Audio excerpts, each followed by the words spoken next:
Hello and welcome to episode 22 of the UFOcast as Captain Scarlet. This week it's Traitor. So for the second week in a row we have padding in the form of repeated footage from episode 1 of Captain Scarlet, which in some ways is not a bad thing in this instance because it is the climactic battle between Captain Blue and Captain Scarlet, which is good. Like, watching again here, I was reminded of the fact that it's a great piece of Super Mario Nation, particularly the meshing of the model shots with the puppet shots. And it is, I suppose, relevant to the plot in the fact that it gives a reason for Makin's paranoia about Captain Scarlet. This episode examines, I suppose, the fallout of what happened to Captain Scarlet amongst the rest of the organisation. People who don't work with him on a day-to-day basis could rightly be suspicious of the fact that he's still dodgy in spite of his record. And the Mysterons just playing with people's paranoia, it kind of works. And the structure of the episode initially sort of mirrors what you'd expect. You would think that normally the two Spectrum guys at the beginning are going to get blown up in their hovercraft, and then when you see them again and they're like, "Oh, we just about escaped," you're like, you probably didn't. You got turned into Mysteron agents. And this episode subverts that by being like, no, there are no Mysteron agents, with the exception of the valve that's revealed at the end of the episode. That's a clever idea. I'm not entirely sure that the execution quite lives up to it, but I think I appreciated it more this time round than I may have done when I was a kid. In fact, yes, I think this is perhaps one of those episodes where the concept of it goes slightly above your head if you're watching it as a kid, and is more understandable as an adult, I think, is probably what I'm going to say. And once again, the Mysteron detector gets a mention. I had forgotten quite how frequently, following Spectrum Strikes Back, and we're now a good, 10, 12 episodes on from that the majority of episodes have actually mentioned it or used it, or as we've said before, found a reason for it not being there. It leads to the increasingly worrisome conclusion that Spectrum personnel are Mysteron detected, i.e. X-rayed, on a regular basis. Or I assume that in 1967 it was known that X-rays should be limited. I don't know, maybe it wasn't. The Mysteron detector, as we understand now, the Mysteron detector is an unethical piece of equipment. Because essentially, if you're working for Spectrum, it's probably going to give you cancer. And even if you don't, and it's used on you without your consent, as we've seen it in other episodes, then you're being exposed to a dose of radiation without knowing about it, which again could cause cancer or other issues. But obviously, that is glossed over. And I suppose it makes the mockery of any Spectrum agent really ever becoming a Mysteron agent and getting away with it. I suppose it's like drug testing in sport.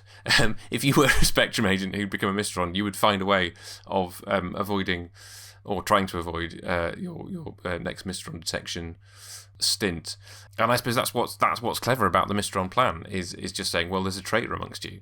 And as Colonel White points out, it's much harder to find a traitor because they're not actually a Mysteron. And it is an intriguing prospect, actually, and I kind of wish that the episode had gone there in revealing, actually, that there was a person who wasn't a Mysteron, but yet was sympathetic to them, and was working for the Mysterons, not because they'd been taken over, but because they wanted to. That's quite an interesting concept, and one that this episode sort of skirts around, because you're like, well, maybe Makin is actually the traitor. And I'd forgotten about the fire, to be honest, and the episode leaves that very much unexplained, because I'd forgotten the details, and I was like, well, clearly Makin started the fire, but the episode doesn't reveal that at all. And now it's time for this week's Spectrum Agent Report from Maynard in Australia. Maynard, Captain Aubergine, reporting in from Spectrum Station, Sydney, Australia. Man, this is a pretty exciting one. Set in Australia. I had to put my hand up for this one. The most exotic place the Mysterons hardly ever go. Australia. There's no reporting as to how far this is from Lady Penelope's sheep farm, Bonga Bonga. Come in, Bonga Bonga. Bonga Bonga to Mr. Tracy, her ladyship's out with the sheep. And his quick trivia question, how many sheep at Bonga Bonga did Lady Penelope have in her flock? There must be 200,000 animals on that station. 200,007, sir. That's the trouble. Her ladyship could only find 200,006. And we know that because she had a digital ship counting meter. But enough of that. let's get on to the serious, googly-eyed, spooky stuff from the Mysterons. Or are they? Just a word about the opening titles too. As a kid and even now, I just loved that first shot of Captain Blue where he looks straight at the camera. And the shot of Colonel White, every time the Mysterons get on the blower, just look at his face. He turns around in his mobile desk. Not this palaver again, you can just see that in his face. We're going to Koala Base in Australia, where we'll find out how much a koala base can bear. And the Australian accents aren't too bad. Of course, the best accent, of course, is in the flashback sequence. Bud Tingwell, here's the helicopter pilot. On your Bud.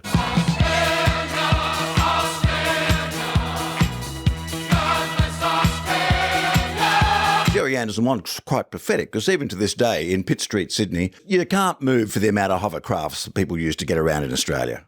Spectrum will be torn apart from within. That's spooky. Captain Black there, dressed like an extremely over-the-top goth DJ. You know he's going home and listening to The Cure. This thing could just be a huge suck-in. I mean, you don't have to believe what the Mysterons say. We think that's just Spectrum that's getting that, but imagine if they were just annoying everybody in the entire world who's trying to watch the final question on Who Wants to Be a Millionaire, and that comes on. This is the voice of the Mysteron. And ruins the whole thing. We know that you can hear us, Earthmen. So Colonel White goes downstairs to have a chat with the guys, just hanging out in the Captain Scarlet, Captain Blue bar by the look of it, and check out that bearskin rug. Lieutenant Green? Yes, Colonel White? Where's your hat? I'm down to see Captain Blue and Captain Scarlet. Where are they? In the lounge, sir. Check out what is on the table. My memory might be deceiving me here, but I remember in the 60s, and it is still available, I think that is nothing less than a bottle of Drambuie on the table there. Back in the 60s, it was unacceptable if you did not have Drambuie in the workplace. I bet you Colonel White shot that bear himself. So they're ready to have a bit of a Drambuie and soda before they go off on their next adventure. I mean, it's not as if Captain Scarlet has to be careful with what he drinks. I'm afraid the whole episode is a complete blank. Oh, also the 1960s massive group ashtray that would normally be seen on any table. You'd only see that kind of ashtray in student accommodation these days. But at Koala Base, they've lost 3 hovercraft in 6 days. Well, you know what they say? To lose 1 hovercraft is careless. To lose 3 is just got to be the Mysterons. Also, you can't use a Mysteron detector yet again because it's a traitor. So it's someone who hasn't been Mysteroned and googly-eyed. Ah, that's a new way to get out of having to use it. Normally it has to be blown up, lost, or the batteries are flat. Oh, and a great scene of the Angels being launched there too. All of them being launched with all their harp action. And about the soundtrack, this is one of the few episodes of Captain Scarlet where all the recordings have been lost of it. Traitor is an episode where no original tapes survive, unfortunately. But just on a side note, have a look around the web and get on and have a listen to Barry Gray's commercial work. He did a lot of commercial work, little jingles and stabs for all sorts of things in the UK and around Europe.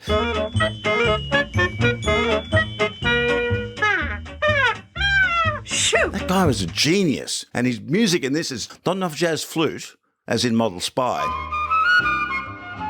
but still pretty good. Also, while the series was in production, by this time they were behind a bit, so they had to make some cuttings to get some episodes coming in on time. And in this one, that's why we have the longer flashback sequence. But they made sure that this flashback sequence was not used with another flashback sequence that they were going to use later in the series. This was directed by Alan Perry, and there were some bits that were cut out that make the story seem a bit odd. Written by Tony Barwick himself, the script man for Captain Scarlet. Plus, also taking the Mysterons at their word means that they can just trick you. They can go, we're going to bomb Puerto Rico. Everybody go to Puerto Rico. And they're going to bomb somewhere else. It could just be a huge Mysteron suck-in. As an Australian, I've got a problem with the dirt used in this. That is not what the Australia Outback looks like. Well, it doesn't really look like Lady Penelope's sheep farm either. It was extremely lush and green. I think there's been some of the soil used from the Luna 7 episode. That's ex-moon stuff they've used there. Koala Base looks like a very lush moonscape. But still, if you order a lot of orangey kind of coloured sand for your Captain Scarlets and the Mysteron set, where else are you going to use it? So Colonel White sends Captain Blue and Captain Scarlet to do a red-hot PowerPoint presentation for the cadets, because that'll really increase morale. The recruits are looking forward to your lectures. I'm sure you'd like me to thank Captain Scarlet on your behalf for that most interesting lecture. Now, if there are any questions...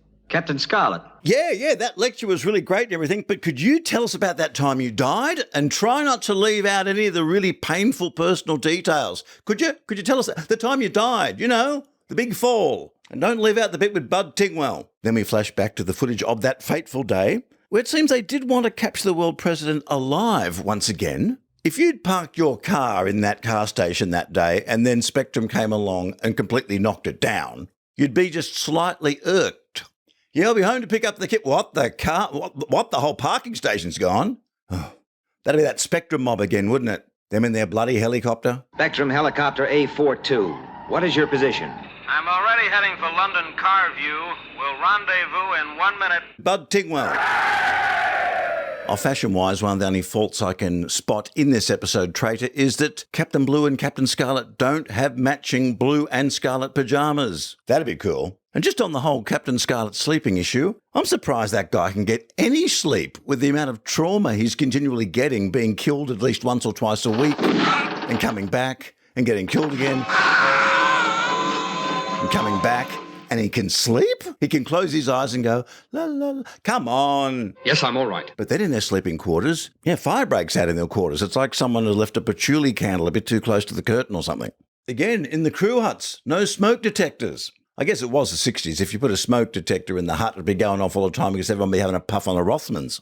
Also in this episode, we get a rare occurrence of Captain Scarlet cracking a funny. Well, let's hope spontaneous combustion doesn't break out in here.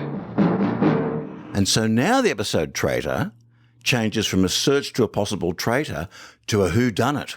Of course, Trainee Mackin suspects Captain Scarlet. Why would you suspect Captain Scarlet? Just because he's a duplicate of the original person who's died, made by the Mr. Ons and had a mysterious whoops fall off a car park, and then since then has been working with Spectrum as an exact copy of the original, not the original, and is no longer in the Mr. Ons power for some reason that doesn't seem to happen to anyone else when they fall off a car park. I don't know why you'd suspect him at all. That's just silly. Captain Scarlet would have access to all sections of Spectrum, including the plant where the hovercraft were made. What are you driving at? Just thinking.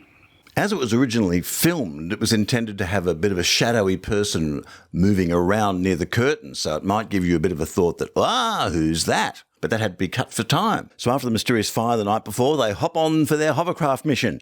And the temperature outside is 120 degrees Fahrenheit, which is 48.9 degrees Celsius. Hovercraft? You think they'd be designing for that? I bet you it never gets that hot at Lady Penelope's sheep station. Well, if anything's going to happen, now's the time. Everything's going well until, that hovercraft goes bung too. We're losing control. And Mackin gets the gun out on Captain Scarlet because there's no reason you'd suspect him of being a traitor, like I said. But interestingly enough, Captain Blue becomes the voice of reason. Wait a minute. You're jumping to conclusions. I might be the traitor, or anyone on the base. You're trying to confuse me. Then they get into a, he's a traitor. No, he's the traitor. Sort of a reverse I'm Spartacus situation going on here. Captain Blue, as the voice of reason, gets in between the whole thing and breaks the whole thing up because really, it's going to go boom soon. Everybody's got to get out the emergency exit. Captain Blue, take these two to the escape hatch and get clear. I'll get the instrument recorder. On some great hand modelling work there from Captain Scarlet as he pulls the black box off the wall so they can find out what happened to this hovercraft. Did anybody think of looking at the other hovercraft's black box? Don't worry. Time's running out.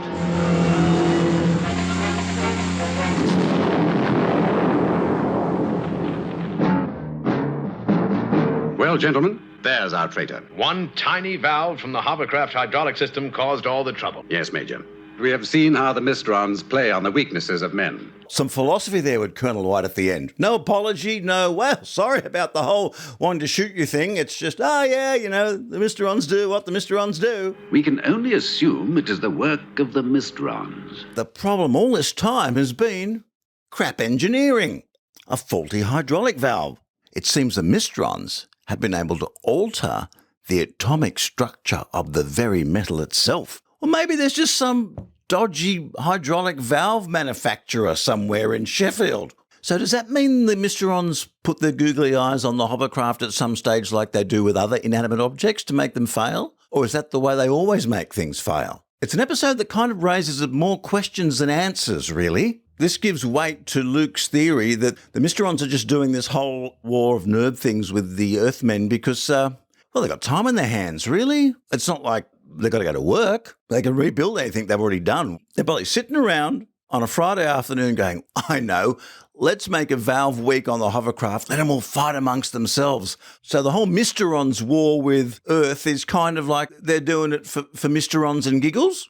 There are a few loose ends here, Tony Barwick. Who started the fire? How did the fire start? But there's some fantastic Super Mario Nation hand-waving at the end to answer these questions for us. And the fire in our bedroom at the base? So was it the patchouli oil that started the fire with the candle and the curtain? Was it smoking in bed? Did someone knock over a bong? That is something to which we shall never know the answer. We'll never know, so don't even think about it. Don't stay awake at night wondering if things are going to catch fire. Nothing to see here. All we can do is remain vigilant. But as an episode goes, it's very different to most other ones, as there's no googly-eyed dead person coming back and going, boo. We're looking for a traitor. It's a good whodunit. I've got a feeling Columbo probably could have solved the case faster than Captain Scarlet, but that still leaves the loose end of that fire. Anyway, I know I will sleep more soundly tonight in my bed knowing Captain Scarlet and Captain Blue are on the beat. One final thought. With everything we know from this episode and with everything we know about the metallurgy of the hovercraft, I'll leave you with this from Macon. Listen, Captain Scarlet would have access to all sections of Spectrum, including the plant where the hovercraft were made. What are you driving at? Just thinking. Maynard, Captain Aubergine, Sydney, Australia, signing off. Well, I'm going to pop over to Lady Penelope's sheep farm now. Next time, you'll have to stop for a few beers. I'll have a Drambuie soda, thank you. A large one. If you'd like to be a Spectrum agent in a future week, please visit ufocast.co.uk/captain to sign up for one of the remaining slots.